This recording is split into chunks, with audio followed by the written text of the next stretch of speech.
Elisabeth, Laure vous demande quelle est la première chose à vérifier lorsque vous rencontrez un nouveau cheval à travailler et quelle chose vous paraît la plus importante à acquérir avant tout. Toujours d'abord, des exercices très simples au sol, de mobilisation de la tête, des hanches et des épaules dans toutes les directions et la même chose ensuite à cheval, sur des choses, encore une fois, très simples. Ensuite, Solène vous demande quels exercices vous pratiquez chaque jour pour échauffer vos chevaux. En général, je démarre là aussi toujours au sol. Je ne monte jamais directement sur un cheval, je l'échauffe soit en bout de longe, soit sur des embûches, soit en extérieur, soit aux longues rênes. Je varie énormément les routines, mais je reste d'abord au sol. Voici la question de Julie. Peut-on travailler en éthologie sur n'importe quel cheval ou y a-t-il un type de cheval à éviter ou un âge avant lequel il vaut mieux éviter?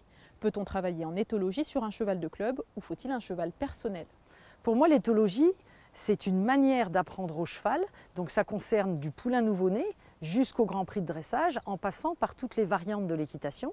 Et c'est de l'éthologie ou au sol ou à cheval, mais on reste dans des choses faisables avec n'importe quel cheval, tous âges, tout sexe, toute race. Et bien entendu, les chevaux de club ont besoin d'apprendre eux aussi. Enfin, Solène vous demande quel est le cursus pour devenir cavalier d'équitation éthologique. Alors on peut apprendre ça dans un club avec un enseignant diplômé. Nous formons ici des enseignants BPGEPS qui apprennent cette technique d'apprentissage sur les chevaux. Et ensuite, on peut reproduire des exercices dans le cadre des clubs avec le cursus des savoirs éthologiques. Merci Elisabeth, à bientôt. Je vous en prie, merci à vous.